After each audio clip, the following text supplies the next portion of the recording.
We did do this podcast with my guest, Dr. Bibi, until technology came into the works and the page became unresponsive. So this is a take two, folks. Dr. Bibi is doing amazing things around the world of aesthetics, skincare, has gone to premier kind of institutions in terms of education, has been doing this for over 15 years, a trained doctor, got her own clinic in central London, been written about as a rising star in the world of aesthetics internationally. Have I done any justice with that synopsis, even though you've heard it for the second time with this new take on the podcast? Yes, Johnny. Thank you. Thank you. You're too kind. Thank you very much. That's more than complimentary. You're most welcome. So the world of aesthetics and beauty, when it comes to skincare, we were talking about this earlier in terms of the divide between men and women. You were saying that still, when it comes to your practice, a lot of people that come through your door is 80% women, even though some of your counterparts, they're having a lot more men that are looking to do work around skin and aesthetics. Do you expect that to change? Actually, what do you think is spurring men to actually join in now when it comes to the world of aesthetics? There was a stereotype for women back in the day. Yeah, I think it is changing. I think there are a lot of doctors and clinics around London where the demographic is heavily male dominated. It just really depends on the location and who the doctor is. But I think men are seeking these treatments more and more, just like men are investing more time, money, attention in self-care. It wasn't that common maybe 20 years ago for a man to spend a few hours in a spa and have a massage, have an exfoliation, but men do these kinds of things all the time now. I think any form of self-care is considered very acceptable and holistic, positive. And actually, aesthetic procedures in men, although they were frowned upon before, they're very commonplace now. You'd be surprised if you look at the average man walking down the street. It would be difficult to tell whether they have had anything, and you'd be surprised at the people the individuals who do have these procedures. Yeah. And is a certain procedure more popular than others from your work and dealing with your patients? Yeah, I think Botox always has, and I think always will be the number one best-selling treatment. I probably perform 15 to 20 Botox procedures every day in clinic. And then following on from that is dermal fillers. The areas that seem to be incredibly popular with women are lips and cheeks and under eyes, because these are the areas that I think are the most impactful in terms of making someone look refreshed and rejuvenated. For men, the most popular procedures are also Botox and non-surgical rhinoplasties and jawline. Men love to have a chiseled jawline, nice defined masculine chin. These are things that are very achievable with dermal fillers and with cosmetic interventions. Yeah, I think that's the way it sways between female versus male, which treatments are popular. Yeah, it's interesting that we're in the anti-aging revolution, whereby there's procedures talked about the vampire effect, blood plasma, personalized medicine, doing things all around the world of beauty and look, capturing that youthfulness, that rejuvenation. How do you see it going in terms of traditional stuff that has been around for such a long time, like Botox, which I think most people has heard of, to breaking the barriers of where you see skincare and aesthetics heading and moving forwards? I think energy-based devices are gaining a lot of popularity. And these are things like radio frequency, ultrasound, potent needling devices, and lasers. There are lots of different complexities and types of lasers that are available, from anything from treating blemishes and pigmentation to complete resurfacing of the skin. So these kinds of technological devices are gaining a huge amount of popularity. And I think they're the current and the next wave of aesthetic medicine. And then beyond that, I think it's going to be using the human DNA and genome to create incredibly tailored products that are very bespoke for that individual. For example, as I mentioned to you earlier, I had a meeting with a skincare company not long ago, whereby they produce products for people's faces whether it's an exfoliant or a serum or a moisturizer, that are tailored to your blood type and to your skin cells. And they create them bespoke according to your genetics. And I've not come across that before. So that's a kind of, I think that's the next wave, is using our genetic makeup to enhance our features. Yeah, that's amazing, isn't it? The world of personalized medicine and making it more unique to you, which makes sense because we're all different. Beauty. Beauty is the idea of beauty. What is beauty? How it's evolved from the time of the Egyptians to the Romans to the Victorian age to the 50s and 60s and old glamour Hollywood to where we're at now. What is beautiful, Dr. Bibi? I think my idea of what's beautiful is very different to everyone else's. I think beauty's incredibly subjective. If I were to look at a man, I find very few men aesthetically attractive. I'm quite difficult when it comes to that. But my husband will tell you that, oh, she likes any guy with a beard. So I find beards, for example, I think facial hair is very attractive on a man. But I think in terms of what is the definition of beauty, it's very difficult to define that because it's so subjective and beauty is in the eye of the beholder. Although we can use certain measurements of beauty and certain tests of beauty, and certain facial proportions, for example, to identify what's seemingly objectively a beautiful face, it isn't really objective. It's incredibly subjective. And I think I mentioned this to you earlier and you were pretty surprised that it takes less than half a second to make a judgment about whether you believe someone is attractive or not when you lay eyes on them for the first time. That's one of the first things that the human brain will decide, and it takes as little as half a second to make that decision. So naturally, endogenously, we are trained to assess beauty. And when you look at someone, that's one of the things that you'll think about. But how you make that decision, I think, is very subjective. And that's why I sometimes find it difficult to relay I do a lot of teaching. I teach a lot of medics how to do cosmetic procedures here in the UK. One of the things I find difficult to get across is how to achieve certain results. Sometimes my delegates will say to me, but you didn't do a slide on this. How have you achieved this look? Actually, a lot of cosmetic medicine is subjective facial artistry and facial assessment. And that's very difficult to teach because it's something I think it's something inherent. You either have that eye for assessing a human face and determining how to make it more beautiful, or you don't. But also it's about looking at what are the individual's best features and what are their less strong features, and enhancing everything in a way that works well together. Yeah, when you talk about features throughout time, the eyes were always seen as the predominant feature of beauty. Look at the eyes of someone. Step up when we were off air, I was doing my very bad Andy rendition of Cheshmoye Naze. And I said, Iranians generally, I think, have some of the best set of eyes I've ever seen on a certain nationality. I may be biased, well, probably half Iranian, half British after all. Do certain cultures value certain features more as aesthetically beautiful than others? Yes, Middle Eastern, particularly Lebanese, Saudi, Iranian, these ethnicities hold beauty in high regard.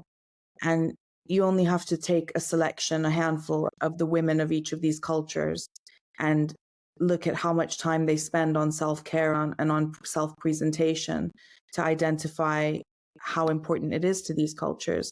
And even to the men,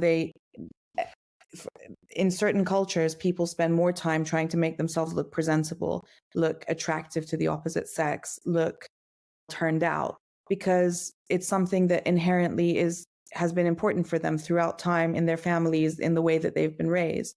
I think in other cultures is not as important. Similarly, and I mentioned this to you earlier, in the Japanese culture, the aesthetic of anything is important. If you go into a Japanese restaurant, the way the restaurant is set out, the way they cook their food, the way the staff and the chefs are behaving, everything is molded into perfection. They sell strawberries there that are incredibly expensive, £50 for a couple of strawberries, but they are perfect strawberries. They're the perfect shade of red. They have the perfect seeds. There's not a single dent in them. And they pride themselves on selling you the perfect fruit. And it's not just that it should look perfect, it should also taste perfect. And this is the thing, people go chasing perfection, whether it's with the way they look or with the way they achieve. And perfection is very difficult to achieve. But yes, in answer to your question, I think definitely certain cultures hold physical attractiveness and beauty in much higher regard than other cultures do.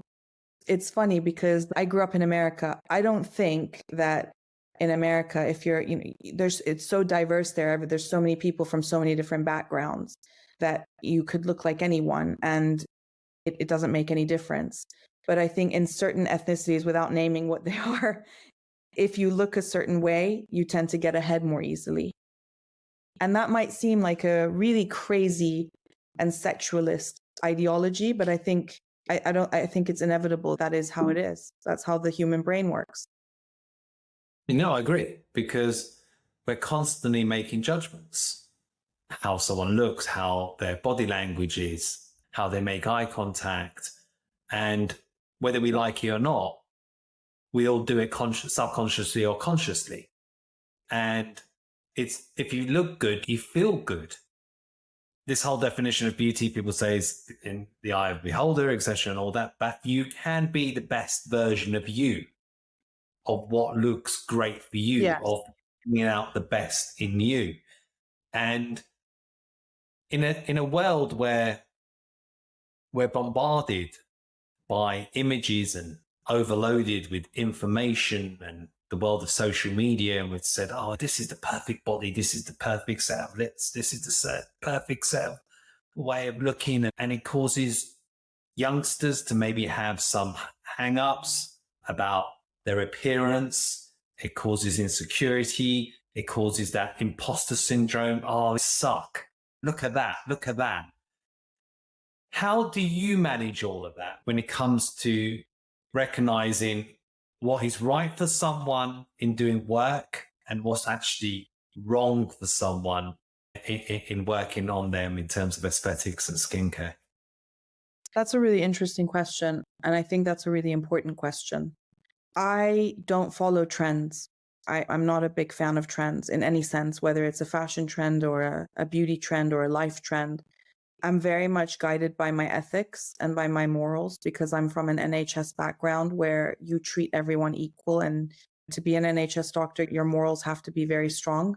Firstly, I treat every patient exactly the same, whether they're a celebrity or whether they're a non-celebrity or whether they're old or young or whatever ethnicity they're from. And I treat every patient with a sense of trying to make them and help them to look their best.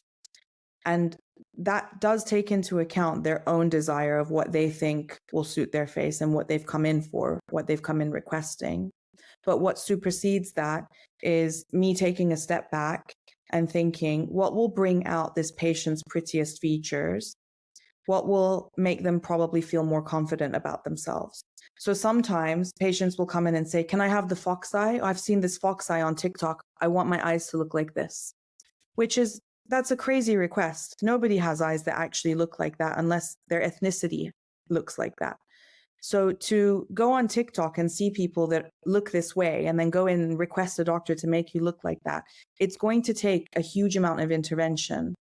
And actually, the procedures that result in that intervention generally don't go very well. So I've always turned that request down. But what I sit there and listen to is, why do you want to look that way? What is it that bothers you? Oh, I want my eyes to be more doe-shaped, or I want my brow to be higher. Okay, you want your brow to be higher. How can I achieve a subtle brow lift for this patient? How can I make this area look more refreshed? And I'll go through options with them. So I think there's a lot of onus on the clinician to guide the patient. Patients are vulnerable. And especially in this country where it's such an unregulated industry and you have plumbers working as cosmetic estheticians, and there's absolutely no one regulating any of this and saying who should and shouldn't be doing these procedures. It's it's like a Wild West, and patients will turn up at a clinic and they may or may not know who's treating them or what that person's qualifications are. So for me, it's very important that I educate the patient. I will go to the extent of saying to them, this is the filler I'm using for you. This is its molecular structure. This is how it's made in the lab. This is what excipients are in it. This is why I use this product. This is why it's better than this other product. And I think a lot of my job is just information giving, because then you're empowering your patient, you're empowering the individual to make the best decision for themselves. If a 21-year-old comes in asking for a fox eye thread lift, which is a disaster, and you sit there and explain to them the dangers of threads and what can go wrong and how it can affect their future and what might be better for them and what other alternative therapies there are, I guarantee you that person will leave with a huge amount of knowledge and will then turn around and say, actually, I don't want this procedure. I'll take what you're suggesting. And then they trust you. And then you build a rapport. And with that comes success. So I think honesty and transparency are key. I think avoiding trends is key. I think empowering the patient and giving them knowledge is incredibly important. And it's a vital part of the consenting process. And these are the pillars on which I've built my practice. I don't follow what's in the latest magazine and what TikTok says we should be doing. Yeah, absolutely fascinating. And it's shocking that it's unregulated. I didn't know that, actually. You just assume it is because it's something, it's like what I've got as a medical procedure. And you've been a doctor for so long, being so well qualified, there is that trust factor. And trust is a critical element to anything, in any relationship. Yeah. But I'll never look Dave the plumber in the same way again. So when it comes to the world of beauty and aesthetics, do certain cultures value it or place it more on a pedestal, or is this just a human facet that's been around since time has begun? The laws of attraction. I think it's been around since time has begun. From sexuality, heterosexuality, homosexuality has been around since the beginning of the Homo sapien, since the beginning of the human race and our predecessors. Even in the various kings of the Iranian Empire, there were hermaphrodite slaves, there were male sexual slaves, there were harem of female slaves and female sexual slaves. This has been, sex is incredibly important in our society in modern day life and always has been. Anthropologically, humans are attracted to one another based on what they see, based on what they smell, based on what they feel. And anything that enhances that in this day and age sells. Whether it's a perfume, whether it's a cosmetic product, whether it's a cosmetic procedure. I think it's one of the things, unfortunately, that keeps us moving forward. And it seems to be somewhat resistant to everything else that's going on in the world. During COVID, we had a national lockdown here, right?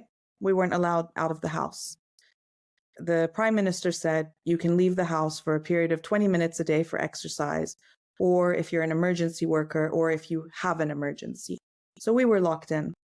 And in that time, when I was working in accident and emergency, I came across a patient who he was walking his dog and had met another dog walker and had actually ended up having a one night stand, but in the middle of the afternoon one day with this other dog walker and had actually managed to pick up an STI. I was astounded. What was this man doing out of the house anyway? But it was crazy because we were in the middle of a global pandemic. Everyone's minds were in chaos and turmoil. But this man was focused on meeting somebody and having a sexual interaction with this person in the middle of the day. And I think the reason I was so shocked by it was because I was so engrossed in the pandemic that I could barely think about anything else.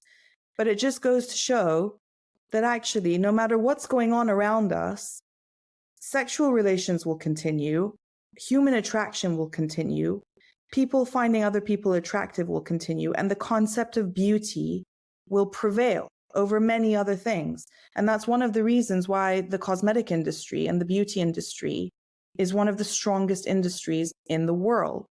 It's billions and billions of pounds and billions of dollars every year that people spend on makeup, skincare, perfume, cosmetic surgery. And it's resistant. It's resistant to every economical downturn. It's resistant to natural disasters. It's resistant to, I had a friend who had terminal cancer. And a few weeks before she passed away, we were meant to meet up. And she canceled on me. And I was pretty upset until I found out that she had canceled to go and get her eyebrows done by a celebrity eyebrow artist. And it actually made me really happy because I thought, she's still got that drive. She's still got that zest for life, that how she looks still matters to her, even though she's got weeks left to live, that she didn't come for a coffee with me, but went to do something that made her feel better about herself. And these are little tidbits that I'm telling you that exemplify how important the human aesthetic and the dynamics of attraction are for people. Yeah, because if you look good, you feel good. And some people will say, oh, this is so superficial. You're just emphasizing about the look. It's about someone's heart and soul and personality. And there's much more to me in someone than looks. Yes and no. There is that saying, men fall in love with their eyes and women fall in love with their ears. But there has to be a draw, some kind of pull, generally speaking, in terms of attraction. Would you not agree? Absolutely. Absolutely. And I've had this conversation with friends. Do you have to ultimately and long term be attracted to someone to be in a successful relationship? And I think actually that is the definitive factor, because you can have a very strong friendship with someone and have great humor and great dynamics and great conversations and have similar goals and ideologies in life. But if there isn't a strong physical connection, or at least a physical connection, a sexual attraction, what is to differentiate that relationship from a platonic friendship?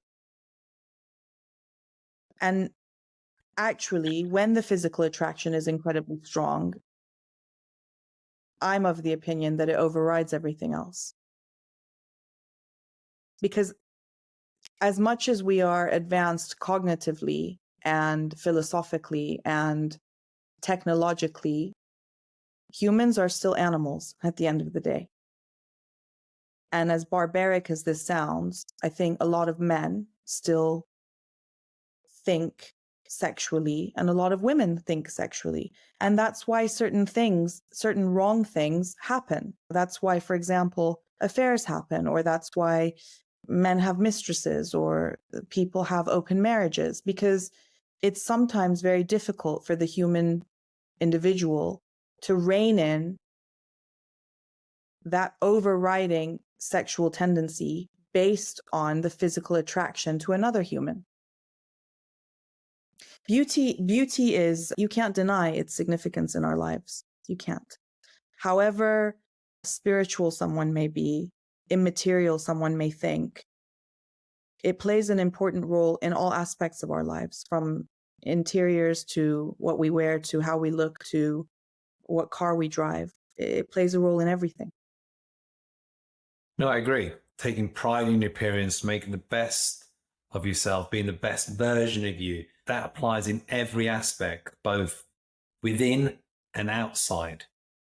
And it's important to amplify the best that you can be in any situation. So whether it might be an interview where you take less than 15 minutes to make your mind up about someone, to the social situation, or whatever it is, if you're unkempt or whatever, people, look like a right mess. Or whatever it might be, because we make these judgments all the time. In the real world, we're making judgments all of the time, whether consciously or subconsciously. And that dog walk, I was just thinking, was it the aesthetics of his dog or the aesthetics of himself that made him have that one night stand? Oh. I didn't think about it like that. Yeah, interesting. Great. So you must be the apple in the eye of your parents, because I've spoken about this in previous podcasts. If you're not a lawyer or a doctor or an engineer, then what the hell are you when it comes to the Iranian culture? And you managed to be a doctor for so long, studied at some of the best schools in the world, so well talked about, so well thought about. They must love you, Dr. Bibi, right now. My parents? Yeah. My parents are two very incredible and selfless people. My brother and I owe them everything. Neither of us would be anything without them. They sacrificed their entire marriage and their freedom and their families to leave Iran to give my brother and I an elite education. And some people would call me arrogant, but for me, education in life is key. And I'm talking about a formal education. And my parents really gave us the best opportunities. We both went to the best private schools and we've been to the best universities. And I really pride myself on that. And we would not have done any of those things if it were not for their constant support and encouragement. And I think they are proud of us, but we owe everything to them. We're super proud of them. These protests and riots that have been happening over the last 2 years with respect to the regime in Iran, I very much wanted to get involved. And I did march in the protest here in London whilst I was pregnant with my daughter. And I wanted her to be involved. And she was there in my tummy. And it's because my mother said to me, I gave up spending my life with my family in my comfort zone, in my normality, in my beautiful house in Tehran, surrounded by all my friends, and moved to the United States by myself without your father to give you freedom. And I will not allow anyone to ever take that away from you. And I think part of having freedom in life comes from having independence. And part of independence comes from having an education to fall back on. So I think this is something I very much intend to pass on to my daughter. Education is paramount. It has been in our family always. My father is super educated. He was a university lecturer with a PhD at the age of 22. And I think it's very important to pass these things on to my children because I've been standing on my own 2 feet since the age of 18 financially, but I wouldn't have been able to do that had it not been for my mother and my father supporting me every step of the way. And this is one of the things I'm proud of about myself is my sense of independence and my sense of being able to achieve the things that I want to in life by myself. And my mom always says to me, "Dast ye zan ba tu jib khodesh bashe." A woman should be able to put her hand in her own pocket. And I really believe in that. And that's not to say that men are immaterial and that men should not be supportive and men shouldn't support their wives and that we're not equals. But I feel very strongly that women should find their own way forward and should pave their own paths. And that's how I've been raised. My brother is similar. He's super educated and he's a very successful individual in certain ways, very naive in other ways. But yeah, I think my parents are proud, but more than they're proud of us, we're. Yeah, that's really touching. The sacrifices that Iranians have made, 8 million people, they say, is in the diaspora, the biggest brain drain seen of any population. And we all need a support crew. We all need a foundation. And if the foundation is strong and solid, then it won't be breakable. If it's soft and weak, then everything will just collapse. And the foundation comes from the home, comes from upbringing, comes from experiences and the people around you. We all need cheerleaders. We all need people that want the best for us. So you've been a doctor for how long? Gosh, 17 years. Wow. And you always wanted to be a doctor? No, I never wanted to be a doctor. My mother and my father decided I'm going to be a doctor, and they essentially made it happen. So from the age of 15, I spent every summer and every school holiday doing something geared at getting me into medical school, whether it was work experience in a GP surgery or working in a private clinic in Paris or working in the research lab here at St. George's Hospital in London. I was always doing something to boost my CV to get me into medical school. And then I applied thinking I'm not going to get in. And I got into most of the medical schools I wanted to, including Cambridge, including Imperial, and decided to start. And 2 years into my degree at Imperial, I decided to drop out because I just wasn't enjoying it. And my mother sat me down, and she's always been like a mom and a dad and an uncle and an aunt. She's a very strong, very dominant woman and a kind of a force to be reckoned with. And I highly respect her advice. And she said to me, if you leave this, you won't be able to come back to this. They won't let you in, and you will have left it forever. Whereas if you finish it and you decide you want to be a doctor, you don't have to continue, but every other door that you want in life will open for you. And I sat and thought about what she said, and she was absolutely right. So I made the decision to finish. And when I started working as a junior doctor, I was 22. I was very scared on my first day at the hospital. I was at Northwick Park Hospital. But in that first few weeks, I had a very strong mentor. And I'm still somewhat in touch with him through social media. He was my registrar. Something just clicked on the shop floor in the hospital, and I ended up absolutely. And I was on a care of the elderly ward with lots of very elderly, very unwell patients. Care of the elderly is notoriously not well liked in medicine. So it wasn't a great, fun, trendy specialty to start with, but I just enjoyed it so much, and I've never looked back since. And it really has become the vocation that defines me and keeps me grounded. And it's the momentum in my life, and it's what constitutes a lot of my contentment with every aspect of my life. Whatever is going on, and I've had some really terrible things happen to me over the last few years, especially, it's my job that keeps me going, and it's what makes me happy. Yeah, really interesting. What's been the biggest high, biggest low thus far? Oh, I think, what, career-wise or life-wise? Both, because they're so intertwined. What affects you in your professional life has an effect on your personal life and vis-a-vis. Yeah. I think the biggest high has been giving birth to my daughter and forming a bond with her. She's the ray of sunshine in every dark, dismal day. She makes me happy. She drives me forward. And she's my raison d'être. She's the reason I'm doing everything I'm doing right now. And it wasn't easy for us to have her. I had multiple miscarriages before she came along, and she was born premature. So it was not an easy journey.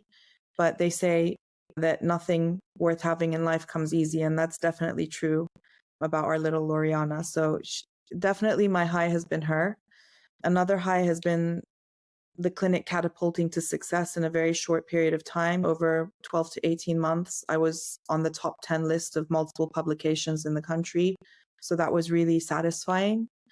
But what people don't see, and what it's very easy to misjudge on social media, and I get messages like this a lot. Oh, you have the perfect life. Oh, you look like you do so well. Oh, everything's so easy for you. And it's not. You and I both know that behind every beautiful, pretty facade is a disarray. And there might be complete chaos and ugliness behind the scenes, but that's not what you portray on social media. And actually, over the last 3 years, I've had a really tough time personally. I've had a lot of ups and downs in my marriage. I've been completely stabbed in the back by a medical colleague who was my business partner, who stole from me and took the business away from me. And I had to start a clinic from scratch, literally overnight. I had 24 hours to find a new space and get my patients back and start from afresh.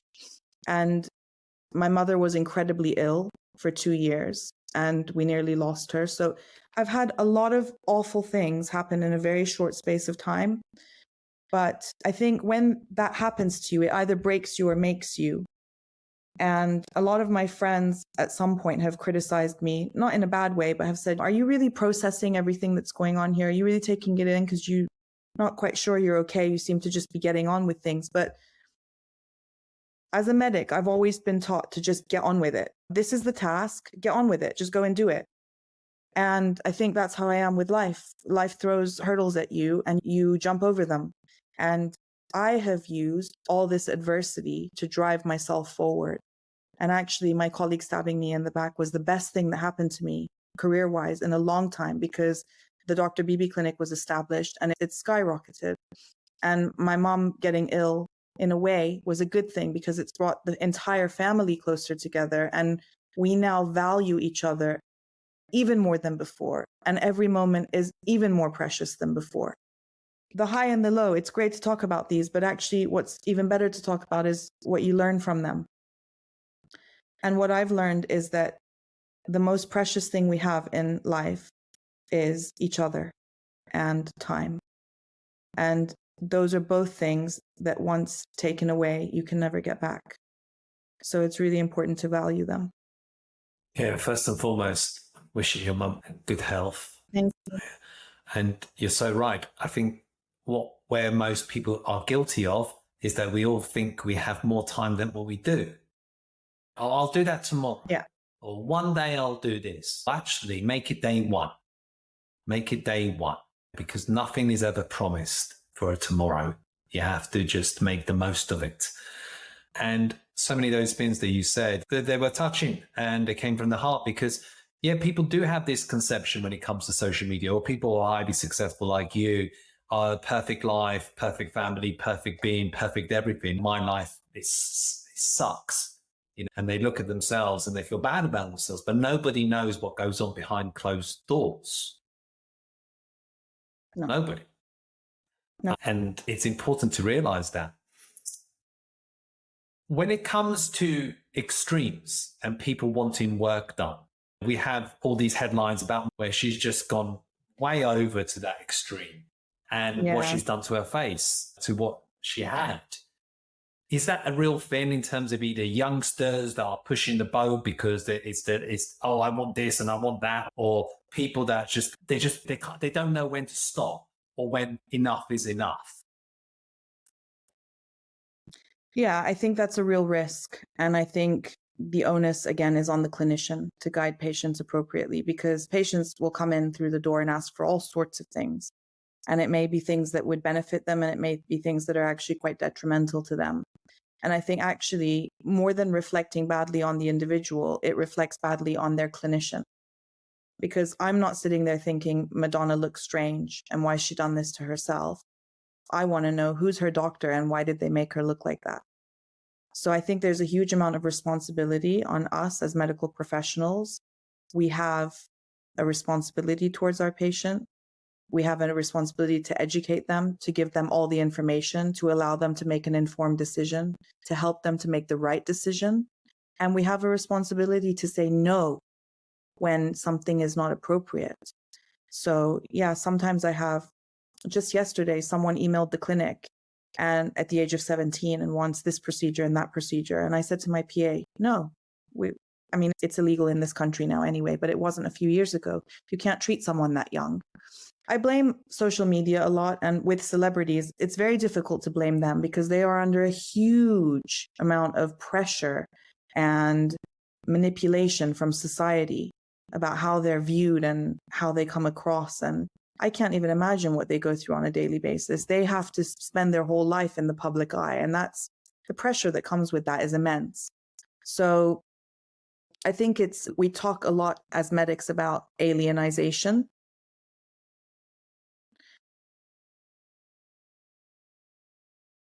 I think that it's difficult to blame the individual for those circumstances, although obviously they must play a role when they go into a clinic and ask for certain treatments. But I think a lot of the responsibility lies on the clinician to advise the patient accordingly about what would be correct for them and what would be too much. My clinic it's very different. I'm very much known for subtlety. And I don't tend to get those kinds of requests so much because the kind of patients that come to me want to look like their results are undetectable. But on occasion, I will get someone asking for something inappropriate or something that I don't feel is correct for them. And so I think a lot of my job is empowering the patient with knowledge and information and allowing them to make an informed decision about what would be appropriate. And usually when you do that, you'll be surprised. Patients don't necessarily then want to do the thing that they thought they had in mind. It's just about education. I think education is key in giving people the right information about what would be beneficial for them in terms of rejuvenating their face. Yeah. And the way you said it, how you look at things subtly, how you don't just go with the trends, as you explained earlier in the podcast, that you will you're strong enough in terms of your work, your background, your credentials to say, actually, no, I won't do that because that's, I think, not right. Because not like someone who just will do it regardless. You put the patient first and front and center above all. And that's great. That's what you want. You want that trust element, don't you? So as we come towards the end of this podcast, what's the dream? What's the dream?